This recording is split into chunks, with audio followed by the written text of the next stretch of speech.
Welcome to another episode of EV Rider. This week, we're taking a deep dive into the new LiveWire S2 Del Mar, which officially launched last week. Now, when we first mentioned this bike on EV Rider, it was just as the launch was occurring, so we didn't have many details. Within an hour or so, though, the details started flying out. Now, with me in the other screen that you see is Diego out in Los Angeles. Is that where you are today?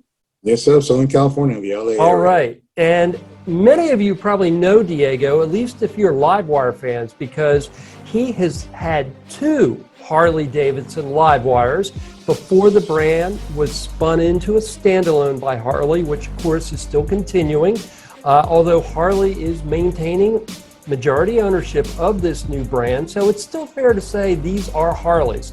With that said, let's talk briefly about stats. So the new S2 Del Mar, which is going to come out next year, it's going to have 100 miles of range. Battery capacity, I haven't personally seen, but maybe Diego knows. But if not, I'm going to guess 10 kilowatts or less. The weight, they're targeting less than 440 pounds. It's got 19-inch Dunlaps, which should be suitable for off-road riding. In fact, Harley says it will be suitable for that. It's going to have level 2 charging, although I haven't seen a specific speed cited yet. And a couple other quick factoids. It's going to be made in York, Pennsylvania, same place, same plant as where the LiveWire 1 is made, or at least the initial batch will be made there. And Ultimate Motorcycling says that LiveWire expects the S2 Del Mar will hit 0 to 60 in 3.5 seconds. Which for a bike this small, I think is pretty quick. What's your take, Diego? Well, I was there at the launch. It was a pretty nice operation. They rented a space down in the Arts District down here in LA, next to a popular place called the Bike Shed, which is the popular bike hangout now here. And every time you would ask the engineer that was there about the bike, everything was targeted. Targeted this, targeted that, they weren't giving you exacts on anything because in my field of work, there's something called technical specifications changed without notice. So basically, they're targeting, like you said, the 100 miles, could be more, could be less. The batteries, we do know that they're 21700s, lithium ion batteries, which is basically a bigger battery pack.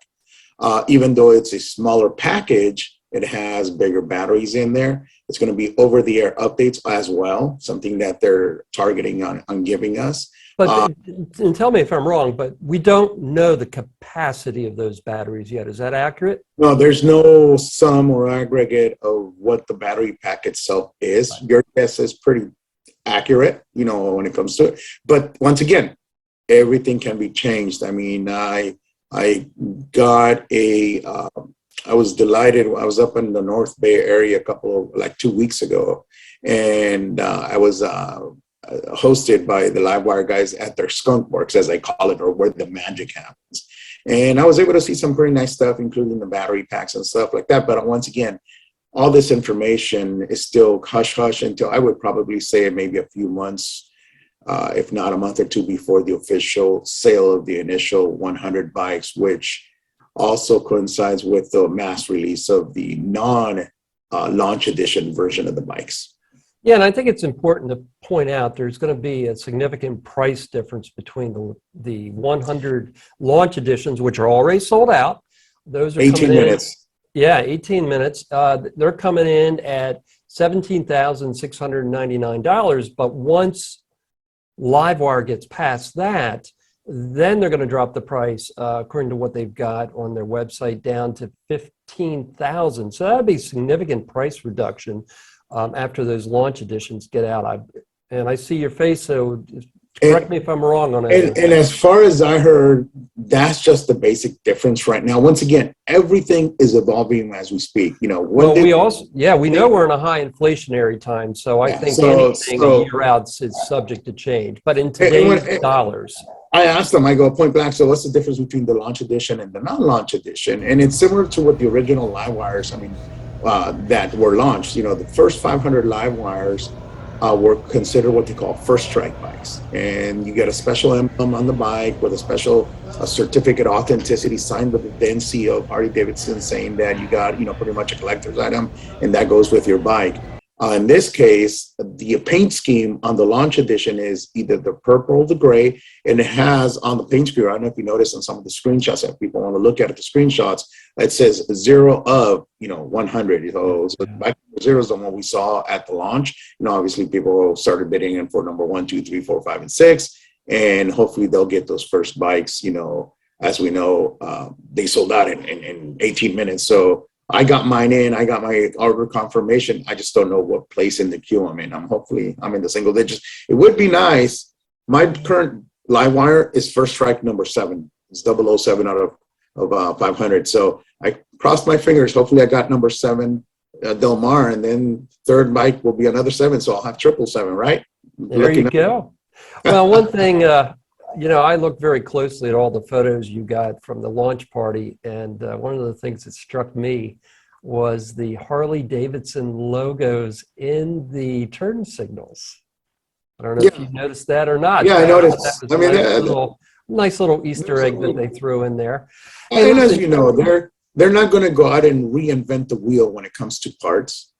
They're going to try to leverage as much as the current supply chain that Harley Davidson has. And that ability gives them, I think, an edge over some of the other manufacturers where they have to go cold turkey and buy and mold and create just parts, not as if they want to buy some sort of generic OEM brand. So they're kind of leveraging a lot of that stuff. Hence, the power behind the purse when it comes to Harley Davidson supply chain knowledge, craftsmanship, and 119 years of making these types of vehicles. Whether it's electric or gasoline, they were making this stuff before anybody else was. Well, and of course, what I like to think about is the competitors. And as you know, it's not just Harley or LiveWire folks watching this. EV motorcyclist enthusiasts in general, so Energica owners, Zero owners, and I want to say right out of the bat, as I look at the specs of this bike, I don't think there's anything that it compares to in the Energica lineup. It's a very different bike. But I do think in terms of Zero, there's 2 bikes to compare it to. On the low end, you've got the Zero FXE that comes in at just over $12,000, and then you've got the Zero DSR that comes in just over $16,000 base price. So I don't know how familiar you are with those bikes, but I do want to do a little bit of comparison. Stated horsepower on the Del Mar, which of course we know is subject to change, right now looks to be 80. Comparing that to the DSR is only 70, and the FXE is only 46. Now, when we switch over to range, the FXE and the Del Mar currently are rated at the same city range, and unless you've seen something, I haven't seen anything for highway range yet. Not yet, but assuming it's somewhat equivalent to the FXE, you would expect about 40. That's what Zero rates its FXE at. Now, weight-wise, big differences in weight on the low end. You've got the FXE coming in at 298 pounds, but you got the Del Mar coming in at 440. Then Zero, the base model of that is more or less in the same range. It's 419 pounds. But if you want level 2 charging, which is an adder on the Zero DSR, that's going to up the weight to 463, which is actually a little bit more than the Del Mar. Mm-hmm. So I don't know, what's your initial impressions on how the 2 Zero bikes and the S2 Del Mar compare? Well, as soon as I posted some of the pictures and the graphics and the videos of the event, as you well know, yeah, I started looking at the comments. I want to see what the feedback is, and obviously, the diehard, hardcore, not LiveWires, but EV guys wanted Harley Davidson to come out with a bike that was going to blow everything out of the water. And since last year, we knew when they announced that LiveWire was going to spin out and there was going to be a middleweight bike, the bike was not going to do that. I mean, it was not meant to be better or outperform or beat LiveWire 1 or the initial LiveWire offering. They were looking for a middleweight bike that was kind of eco-friendly, inner city commuter for a guy like me who lives in, works in downtown LA, but I just don't want to deal with the traffic. But at the same time, I don't want to be running around in a big clunky gasoline bike, but I don't want to drop down either $27,000 out the door for a LiveWire. Because I mean, at the end of the day, a $21,000 LiveWire with tax, license, and fees, and a kiss from the sales guy is going to cost you $27,000, and that's a serious chunk of change. So this, to me, is a market that they're trying to get into to get that younger crowd. And I saw that because at that party, at that launch, the older guys, the guys who had gray hair like me, were known management / senior engineer / the guys who are putting the shindig together, or the owners of such and such company who makes these toys for this generation. So they're definitely targeting. I mean, you saw the advertisement, the guy that to the golden teeth, the model, he was there. And, they're targeting that younger crowd who's making decent money. They're not wealthy, but they can go out and draw 15,000 because they don't want to go out and buy an overpriced Tesla Model 3, which, by the way, now is more expensive than ever, or a Model Y or Hyundai or anything like that. They want to just something. I think they're hitting it good with that market share. And, as I personally think about it, if you want a performance bike, go get an Energica, or go wait for the Triumph that's coming out, or, get something that has been bred from the ground up to do 170, 160 horses and rip the track up. But if you're looking at a LiveWire to be a track bike, yeah, it has performance, but it wasn't designed for that. If anything, if you want to have fun with a Del Mar, it would be more, take it to the flat track, take it to the dirt, and just rip the dirt up. Now, me, am I going to rip up a $21,000 bike on the dirt? It'd be a hard push. I'd rather go get me a $2,000-$3,000, Honda and just go do that. But that's just me. So I think that the market that they're going to after is a unexplored, unexploited opportunity for them to grow in market share when it comes to that size, that demographic. And then basically that's just the US. We don't sit in the middle of Asia. And with their partnership with Kimco and their ability to manufacture mass produce in Asia, imagine how many of these middleweight bikes, and the next bike that's coming out is supposed to be even less spec than this for that market. Yeah, no, and that'll be a real question. They've confirmed that the first 100 will be made in York, but with that price drop, you do have to wonder if either an Asian factory and York, Pennsylvania will make the bike, or whether all the production will move. I don't personally know the answer to that question. No, I mean, nobody, they keep that hush hush. Of course. And I think one thing to keep in mind too, and this is only a rumor, but it's rumored, and it's a logical rumor, that we're going to see Zero move the DSR to the newer FRF platform, which from a timing standpoint, given the S2 Del Mar is not coming out until spring of 2023, I think there's a good chance we're going to see Zero reinvigorate that particular model as well. So it's going to be a really fun matchup. And I think for Zero, the biggest challenge is going to be price, because of course Zero doesn't have the scale of a Kimco or a Harley Davidson. Now, another thing I think we ought to talk about, and you're better qualified to talk about it than anyone because you've actually seen this up close, is the quality. I know we both know, we saw a hit or two in the comments about perceived quality, but I'll go on the record and say, well, this bike's a year out.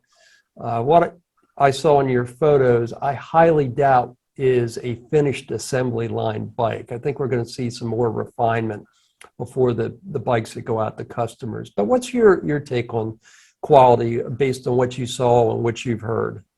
I mean, I was able to straddle the bike. That's about it. It was static before the whole public came in. I was there early in the morning. Just true to the nature of Harley Davidson when it comes to their current models. It has, you can see the fit, you can see the finish, you can see a lot of the details that make a Harley, shows their heritage on it. Same thing on the LiveWire when it first came out. People were, before they even had a chance to ride the bike, they just noticed that it felt solid, felt good, it felt it felt well designed, well put together, unlike other bikes, which at times you would go, you know what, it feels different. It's not the build of a Harley Davidson. So with that being said, yes, I did notice that the bike had a lot of attention to detail, the graphics, the die casting on it, the parts, it was solid. I'm not going to complain about that. And obviously, like I said, things can change without notice, like we just mentioned earlier today. But if this is the route, it's probably going to have the same rave reviews when it comes to the quality. I personally have spoken to people who have taken it already out on the track, because obviously it's not like they just showed it for the first time. This thing has been out on the road for months now, being field tested on their proving grounds and on the track.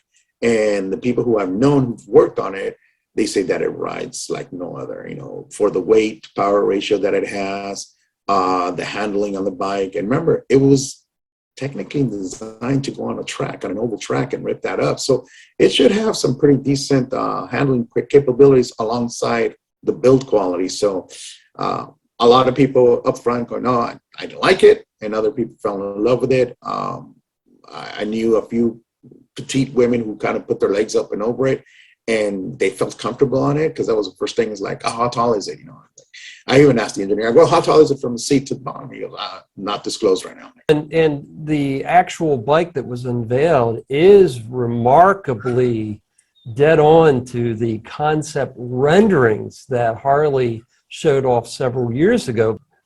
I mean, other than the fact that it's been rebranded as LiveWire as opposed to Harley Davidson, the sketches that we saw, they were dead on.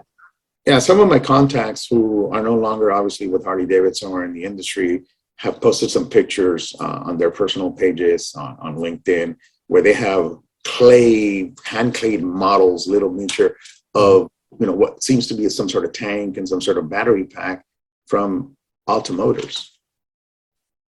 Yeah, I don't know what the so you see that the concept's been evolving. So you can see where, and at the end of the day, this industry is a pretty small industry. You know, it started with a core group of guys, you know, 10, 20, 30 years ago. And then it evolved to Mission Motors, Alta Motors, and all those guys we all know who are no longer around. But those guys then branched off and landed in different spots. A lot of them landed at Harley. A lot of them landed, you know, at Damon. A lot of them landed, you know, in different places of the world. They bring that knowledge with them. So you see a lot of that trickling down.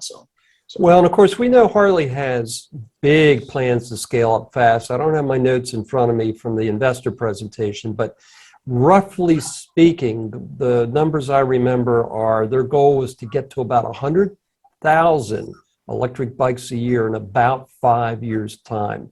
That is a very significant number and would just run rings around what we all believe Energica and Zero is doing in terms of volume. Both those companies, especially in the case of Energica, are believed to be pretty low volume manufacturers. And the reason I put the caveats in there, neither company to date has released exact production numbers.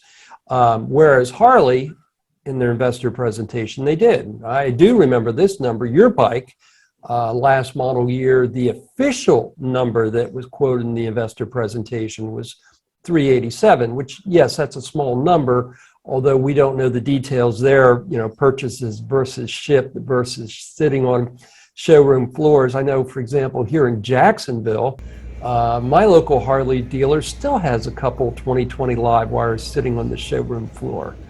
So I mean, it's a hard number to grasp, and I think it's a very aggressive target. But at the same time, I'm seeing what the car industry is going through right now on the EV side, and you're seeing that their growth is not a single-digit growth, which is what originally was supposed to happen around the pandemic time. We're saying, okay, electric cars are only going to grow, 2 to 5% a year. But I just saw a number last week saying that electric car sales grew by 60%. Yeah. So, yeah, the demand is there. It's everyone's having trouble scaling up. Listen, before I let you go, anything that you know about or can share in terms of the LiveWire brand in general, in terms of what's coming up that folks might want to be excited about? Well, the next bike, and this is public knowledge, is going to be a lower end bike than this. So are we looking at a Sondors-like bike? I don't know. It could be that's just another market, because one of the things that you do see a lot here, especially in coastal cities like yours and I, a lot of these people with these, it's not exactly a motorcycle, it's not exactly an e-bike, but it's right in between. So it's an e-bike that does 60, 75 miles per hour, and it has pedals, so you never know if something with pedals is going to come out of LiveWire. I don't think so, but we will see a lower end bike, and it's on the investor presentation, and they're just going to start, developing more technology around it. What I like about it is that let's see how that IPO does for them, the stock deal. And if that stock deal delivers, they're going to have a good amount of money to put into R&D, production, and obviously build up the brand, the market, and everything else that they need in order to have EV massively adopted the way that they want it to be.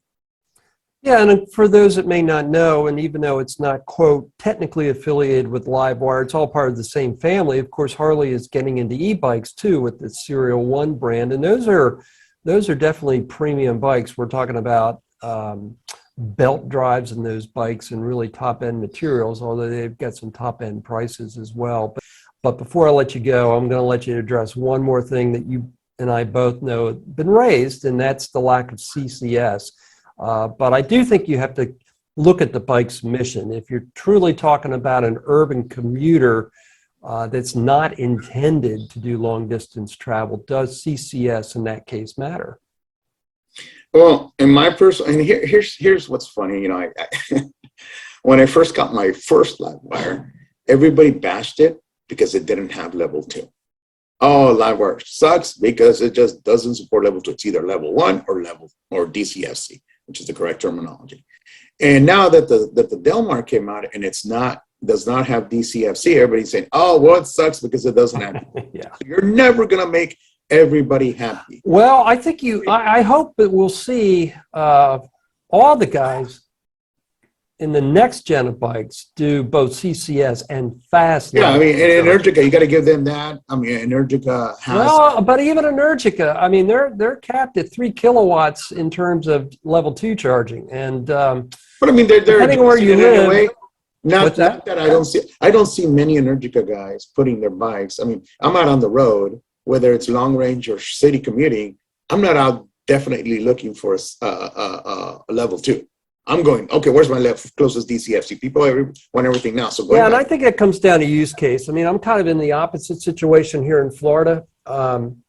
There's so many places, like next week, I'm going to Cedar Key. In the case of Cedar Key, Florida, there's no level 2 or level 3, period. It's in what I would call a charging desert. So I'll level 2 charge in Gainesville. If I wanted to DC fast charge in Gainesville, I would have to make compromises in terms of where I went, because there's just one public CCS charging station there. Whereas with level 2, to use next week's trip as an example, I got lots of options. And again, it all depends on your use case. There's no question whatsoever. True. Going back to your original question, though, the bike was bred to be used in the city. Yes, absolutely. We're kind of getting. And if we start off with that, yes, we have DCFC. But if I live 60 miles, I mean, my case, my commute is 62 miles from work, at this moment, and it takes me roughly in rush hour traffic in the morning, little shy of an hour to get here on my electric Harley. I get here, I still have 30% range on a regular standard Harley Davidson LiveWire. So what do I expect if I buy a Del Mar? The Del Mar will probably make it, and I'll probably get here with, depending on how the efficient the bike is and all that stuff, maybe I'll get here with 10 to 12 to 15% left on the bike. The thing is that I'll be able to plug it in to my 230 here at the office, where we plug in all the plugins that come in here, and then that bike should technically be charged in 2.5 hours. Right now, my LiveWire is plugged in. It's going to take me another 6 hours to get it back to 100%. Yeah, and I mean, the other thing, the criticisms about a lack of CCS for this particular bike, if we think the battery is going to be somewhere in the 10 kilowatt range, give or take, I mean, that's really a small battery, and DC fast charging would be awful hard on that battery. And the cost associated with it. The cost, yeah. Right. So I think, in a perfect world, we all want everything, no question about it, but you got to figure in the price and you got to figure in the use case.